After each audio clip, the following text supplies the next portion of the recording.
Hello everyone. तो आज हम CBSE class 9 history chapter 1 revolution का पार्ट 2 पढ़ेंगे।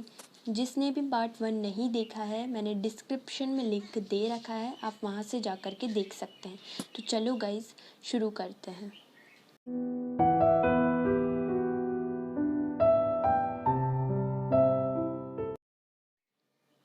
We read so fact that people were ready to protest.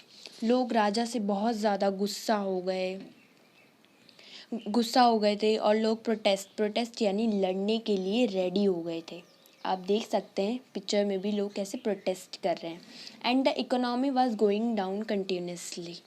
क्योंकि आपने पार्ट 1 में पढ़ा था, उसने बहुत सारा पैसा ले रखा था। युद्ध जो लड़े थे तो इंटरेस्ट जो देना पड़ रहा था, उसने कई तरह के टैक्सेस लगा दिए थे, महंगाई बढ़ा रखी थी और जो इकोनॉमी थी वो धीरे धीरे नीचे जा रही थी। तो जो थर्ड स्टेट के लोग, गरीब लोग थे, उन्हें बहुत ज़्यादा परेशानी हो रही थी।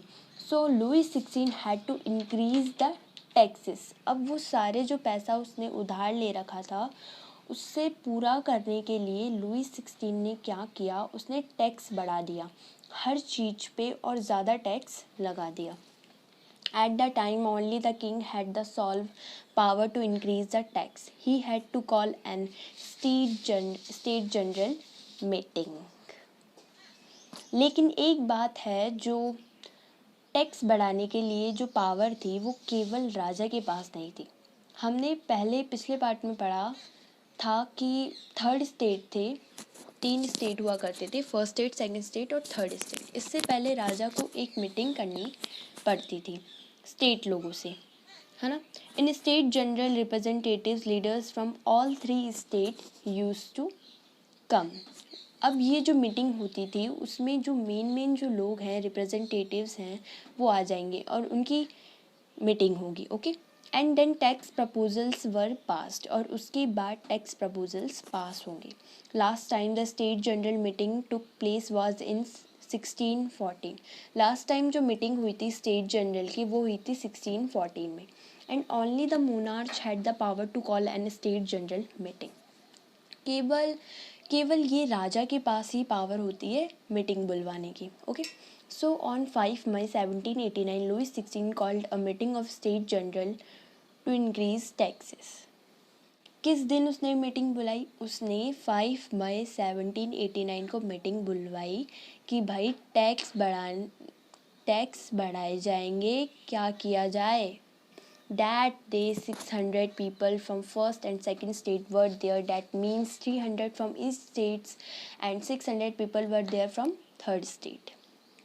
जब राजा ने मीटिंग बुलवाई तो 300 लोग आए, फर्स्ट स्टेट से 300 लोग आए, सेकंड स्टेट से और थर्ड स्टेट से 600 लोग आए। ठीक है, टोटल हो गए 1200, है ना। No entry farmers, artist and females were banned in assembly. जब भी ये कोई मीटिंग होती थी तो फार्मर्स को, आर्टिस्ट को और फीमेल्स को एंट्री नहीं मिलती थी। ठीक है, no entry without permission. Okay. People from third state brought their demands in 40,000 words but they were not fulfilled. अब जो थर्ड स्टेट के जो लोग थे, वो अपनी डिमांड्स लिख के लाए एक लेटर में, लेकिन जो उनकी डिमांड्स थी वो बेचारों की पूरी ही नहीं हुई। समझ रहे हो? अब हम पढ़ते हैं voting system of general state. ठीक है, तो ऑल 3 जनरल स्टेट्स हैड, यहाँ हैड लिखा मैंने गलती से, सॉरी, बट यहाँ पे हैड आएगा, हैड 1 वोट ईच। 1 वोट ये इन तीनों के पास होता था। जैसे क्लर्जी 1 वोट देगा, नोबिलिटी 1 वोट देगा और गरीब लोग, ये जो एवरीवन एल्स में जो लोग आते थे थर्ड स्टेट में, वो 1 वोट देंगे। Okay. Third state knew that if in the voting system the first state and second state come together they will surely increase more tax on third state. समझ रहे हैं आप? थर्ड स्टेट के लोग भी बड़े शाने थे। कैसे? उन्हें पता था फर्स्ट स्टेट और सेकंड स्टेट के लोग तो वोट देंगे ही, है ना, वोट देंगे ही। तो थर्ड स्टेट के लोगों के मन में एक बात आई थी कि ये दोनों मिलेंगे तो ये हम पर तो और भी ज़्यादा टैक्स लगा देंगे। So third state wanted a change in voting system. तो थर्ड वोटिंग सिस्टम, ठीक है, एंड ईच मेंबर। तो थर्ड स्टेट वालों ने क्या कहा, ये क्या कहा, ये जो रूल चल रहा है ये नहीं चलेगा, हम चाहते हैं कि जितने भी लोग हैं वो सारे वोट करें एंड ईच मेंबर वोट, सारे लोग वोट करें। First state 1 vote old, 1 member 1 vote new. मतलब पहले क्या होता था, पहले एक स्टेट का एक स्टेट में से एक ही वोट आएगा, ठीक है। अब क्या सिस्टम ये चाहते थे, ये क्या चाहते थे कि 1 मेंबर 1 वोट करे, मतलब एक आदमी एक वोट करेगा, ठीक है। But king said no for this. अब राजा ने कहा ये तुम्हारी घर की सरकार है क्या राजा ने, तो राजा ने मना कर दिया। Okay, on 20 June 1789 third state people assembled in indoor tennis court of Versailles. अब थर्ड स्टेट वालों ने कहा अब बहुत सुन ली तेरी बातें, अब बेटे अब देखते हैं तुझे। तो 20 जून 1789 में थर्ड स्टेट के लोग इकट्ठा हो गए टेनिस कोर्ट के बाहर वर्सलिस में, ठीक है। तो फिर क्या हुआ, दे डिक्लेयर्ड देमसेल्फ नेशनल असेंबली। अब उन्होंने क्या किया कि ना अब हमें राजा चाहिए, ना हमें फर्स्ट स्टेट और सेकंड स्टेट के लोग चाहिए, हमें अब खुद अपनी असेंबली बनाएंगे, अब जो है वो हम हैं और कोई भी नहीं। ये आप देख सकते हो नेशनल असेंबली होती थी ऐसी। They decided that they would write the constitution of France and very limited powers would be given to. अब इन्होंने कहा हमारी मांग सुननी ही नहीं है, हमने जो खत लिख करके जो हमारी डिमांड भेजी थी उसे बिल्कुल इग्नोर कर दिया गया। उन्होंने डिसाइड किया कि अब हम खुद का कॉन्स्टिट्यूशन बनाएंगे और इस बार राजा की पावर्स को बहुत ज़्यादा लिमिटेड कर दिया जाएगा, ठीक है। They took an oath that they would not leave that place unless they write a new constitution of France। और उन्होंने ये शपथ खाई कि हम कसम खाते हैं कि जब तक हम फ्रांस का नया कॉन्स्टिट्यूशन नहीं लिख लेते तब तक हम इस जगह को नहीं छोड़ेंगे। They were being led by two peoples, Mirabeau and Abbé शेयर्स। इन लोगों को जो लीड कर रहा था वो दो लोग थे जो लीड कर रहे थे इन्हें, एक था मिराबू और दूसरा था अबे शेयर्स। देख सकते हैं आप इन दोनों को। Note, Mirabeau was born in nobles family, that means he belonged to the second state। तो मिराबू जो था ये सेकेंड स्टेट, यानी कि इसके पास सारी की सारी फॉर्मेलिटीज़ थी, फिर भी ये इतना महान था, मतलब इस पर कोई टैक्स भी नहीं लगता था, अमीर भी था, मतलब राजा महाराजा मंत्रियों में से एक आते थे, नोबल्स लोगों में से ये एक था। तब भी इसको लगा कि नहीं, इन थर्ड स्टेट वालों के साथ गलत हो रहा है, इन पे जो ये आरोप लगाए जा रहे हैं वो गलत है, तो इसने थर्ड स्टेट वालों को प्रोटेस्ट किया। It is said that he was a great influencer through his speech। और ऐसा कहा जाता है कि मिराबू बहुत अच्छा इन्फ्लुएंसर था, जहाँ कहीं भी स्पीच देने खड़ा हो जाता था अच्छे अच्छों की पैंट गीली हो जाती थी। चलो अब अबेशियस की बात कर लेते हैं हम। अब अबेशियस was a priest and he wrote a book named What is the Third State। ये कौन था प्रिस्ट, ये फर्स्ट स्टेट का लोगों में से आता था। प्रिस्ट क्या है, प्रिस्ट फर्स्ट स्टेट के लोगों को, प्रिस्ट भी फर्स्ट स्टेट के लोगों में सिर्फ प्रिस्ट भी आते हैं, तो फर्स्ट स्टेट के लोगों में से ये आता था। तो इसने भी थर्ड स्टेट के लोगों से, तो इसने एक बुक लिखी थी what is the third state, ठीक है। तो the time when the constitution was being written people were very angry. जब कॉन्स्टिट्यूशन लिखा जा रहा था तब लोग बहुत ज़्यादा गुस्सा थे। Crop was destroyed because of the, सूखे की वजह से जो क्रॉप थी वो भी पूरी तरह से डिस्ट्रॉय हो गई, ख़राब हो गई। Bread price were increasing a lot, जो ब्रेड की प्राइस थी वो भी बहुत ज़्यादा इंक्रीज़ हो गई। As we have already read that on 14 July 1789 people of France attacked on Bastille jail, the king Louis 16 could not do anything। पिछले पार्ट में बताया था कि 14 जुलाई 1789 को लोग इतने ज़्यादा गुस्सा हो गए थे कि बेस्टाइल में उन्होंने अटैक कर दिया था कि वो इतना ज़बरदस्त अटैक था कि राजा कुछ भी नहीं कर पाया. The king Louis 16 could not do anything. Rumor spread in all over the country that second state people have sent some people to destroy the crops of farmers. ये अफ़वाह फैल गई देश के कोने कोने में कि सेकंड स्टेट के लोगों ने कुछ लोगों को भेजा है थर्ड स्टेट के लोगों की फसल को ख़राब करने. Hearing this, farmers were more angry. Now they started attacking families of nobles. अब जैसे ही उन्होंने सुना कि सेकंड स्टेट के लोग आ रहे हैं हमारी क्रॉप्स को ख़राब करने, तो वो और भी ज़्यादा गुस्सा हो गए और उन्होंने नोबल्स की फैमिलीज़ पे अटैक करना शुरू कर दिया. Nobles family were looted and important documents were burned. समझ रहे हो? और नोबल्स फैमिलीज़ को उन्होंने लूट लिया और ज़मीन जायदाद के जो कागज़ थे, इम्पॉर्टेंट डॉक्यूमेंट्स थे, उन्हें बर्न कर दिया, यानी कि जला दिया. देख सकते हो आप पिक्चर में. Few nobles run away and finally Louis XVI had to go down.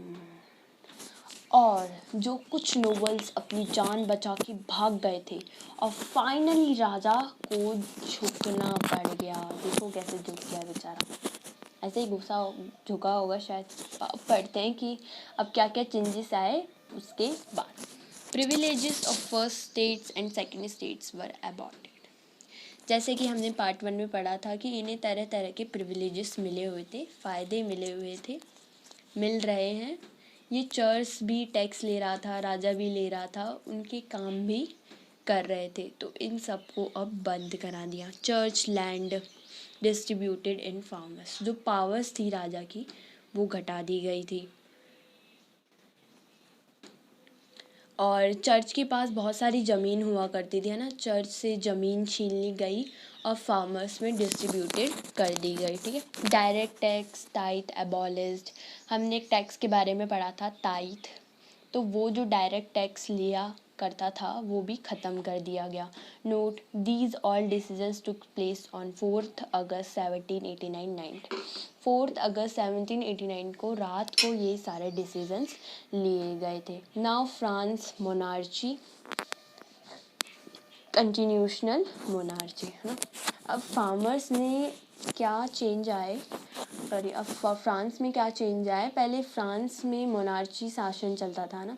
Monarchy मतलब राजा का शासन, राजा ने कह दिया या ये होगा वो होगा. लेकिन अब कौन सा हो गया, कॉन्स्टिट्यूशनल मोनार्ची, है ना. लेकिन अब इसमें ऐसा नहीं कि राजा नहीं है, राजा है, लेकिन अब के प्रॉपर गवर्नमेंट के थ्रू काम होगा. उसके बहुत सारे मेंबर्स होंगे, सब डिसीजंस लेंगे, उस हिसाब से काम किया जाएगा जब सब की हित में हो. वो सारे काम होंगे जो सारी जनता के हित में हो.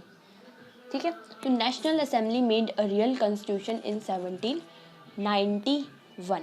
अब फाइनली नेशनल असेंबली ने असली कॉन्स्टिट्यूशन बना दिया 1791 में. Its purpose was to limit reduced king's powers.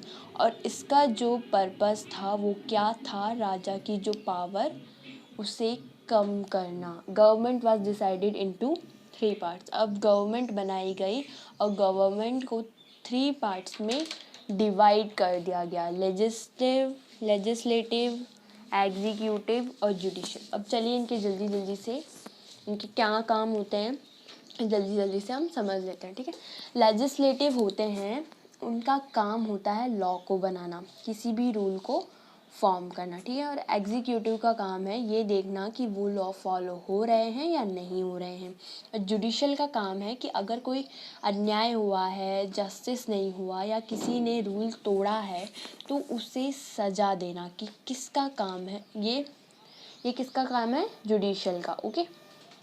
तो अब बात करते हैं हम फ्रांस पॉलिटिकल सिस्टम की।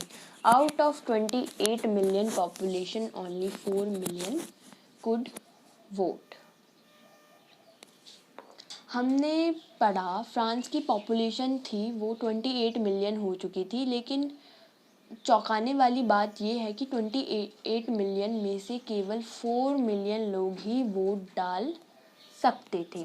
Those 4 million people used to elect 50,000 people and judges as well. 4 million, अब समझना, वो 4 मिलियन लोग क्या करते थे, अपने बीच में से 50,000 लोगों को सेलेक्ट करते थे और फिर वो 50,000 लोग क्या करते थे, अपने बीच में से 755 लोगों को चुनते थे जो कि नेशनल असेंबली का हिस्सा बनते थे। और जो 745 लोग हैं ये डायरेक्ट राजा के कॉन्ट्रैक्ट में रहते थे, मतलब राजा की पावर है उस पर कंट्रोल रखते थे। पहले क्या था, पहले ये प्रोसेस नहीं था, पहले राजा ने जो कह दिया वो होके ही रहेगा। ठीक है, अब आगे पढ़ते हैं। अब किंग के पास एक वीटो पावर थी, राजा के पास एक वीटो पावर थी। Nothing will take place without king's consent. ठीक है, कुछ चेंजेस आ गए थे, राजा की पावर कम हो गई थी, कुछ टैक्स हटा दिए गए थे, चर्च की ज़मीन लेके वापस से किसानों को दे दी गई थी। लेकिन अभी भी राजा के पास एक पावर थी कि कोई भी अगर कोई चीज़ होगी, कोई नया कॉन्स्टिट्यूशन बनेगा, कोई नया रूल बनेगा, कोई भी अगर नई पॉलिसी बनेगी, कोई नया रूल बनेगा तो राजा की अनुमति के बिना नहीं बनेगा। The national assembly used to keep control of the ministry as well. अब ये जो नेशनल असेंबली जो राजा के मंत्री होते हैं उन पे कंट्रोल रखती थी, नज़र रखती थी, एक तरह से आप यही मान लो। If we observe we find that France citizens use to select the national assembly. अब अगर आप थोड़ा सा दिमाग लगाओ, जो नेशनल असेंबली जो चूज़ करते थे वो सिटीजन्स ही चूज़ करते थे। कैसे? 28 मिलियन लोग थे, वो किसको चूज़ करते थे? 4 मिलियन को। 4 मिलियन क्या करते थे? 500 को। 500 क्या करते थे? 445 को। अब वो 445 क्या करते थे? डायरेक्ट राजा को चूज़ करते थे। तो सिटीजन्स से इलेक्टर्स और इलेक्टर्स से national assembly. Now let's reads, तो आपको ये समझ में आया होगा मेरे ख्याल से, तो आगे बढ़ते हैं। Now let's reads about the people who could. अब हम पढ़ेंगे, हम उन लोगों के बारे में पढ़ेंगे, फ्रांस में हर आदमी वोट नहीं कर सकता था, तो ऐसे लोग जो वोट कर पाते थे उन्हें बोलते थे एक्टिव सिटीजन्स। ठीक है, the people who could vote, जो लोग वोट कर पाते थे उन्हें बोलते थे एक्टिव सिटीजन्स, और ऐसे पीपल जो वोट नहीं कर पाते थे उन्हें बोलते थे passive citizens, the people who could not. Okay, तो एक्टिव सिटीजन्स में एक था कि एक्टिव सिटीजन केवल वो पर्सन होंगे जो मेल होगा, 20 मेल होगा। दूसरा ये कि जो मेल होगा वो 25 या 25 से ज़्यादा की एज का हो। तीसरा ये कि वो कम से कम इतना टैक्स तो देता हो जितना एक मजदूर की 3 दिन की ब्याड़ू हो, यानी कि 3 दिन का जितना उस पर पैसा मिलता है, मजदूर को जितना पैसा वो देता है। Mostly those peoples were chosen for national assembly members who paid maximum taxes. ज़्यादातर वो लोग नेशनल असेंबली के मेंबर चुने जाते थे जो सबसे ज़्यादा टैक्स देते थे। समझ रहे हैं आप? तो अब हम बात करते हैं कॉन्स्टिट्यूशंस की, हमारे संविधान के। The constitution started with the rights of man and citizens. ठीक है, जो कॉन्स्टिट्यूशन होता है उसमें सभी को बराबर अधिकार मिलता है, जैसे कि राइट टू स्पीच, बोलने का अधिकार मिला, राइट टू लाइफ, सबको जीने का अधिकार है, इक्वलिटी बिफोर द लॉ, सब लोग कानून के सामने बराबर हैं, चाहे वो कोई भी हो। जिसने भी रूल तोड़ा, चाहे वो प्राइम मिनिस्टर ही क्यों ना हो, जिसने भी रूल तोड़ा उसको सज़ा ज़रूर मिलेगी। ओके, तो all were given the rights man and women सबको राइट्स दिए गए, चाहे वो मैन हो या वुमेन हो, ठीक है। It was the responsibility of the government to protest their rights, और ये गवर्नमेंट की जिम्मेदारी बनती थी कि उनके जो राइट्स हैं उन्हें प्रोटेक्ट करें। तो यहाँ पे ये वाला पार्ट हो जाता है ख़त्म। अब मैं इसका तीसरा पार्ट बनाऊँगी और उसमें मिलूँगी। और अगर आप मेरे इस चैनल पर पहली बार आए हैं तो प्लीज़ सब्सक्राइब करना। अगर आपको मेरे पढ़ाने की तरीका अच्छा लग रहा है तो प्लीज़ कमेंट करके मुझे ज़रूर बताएं।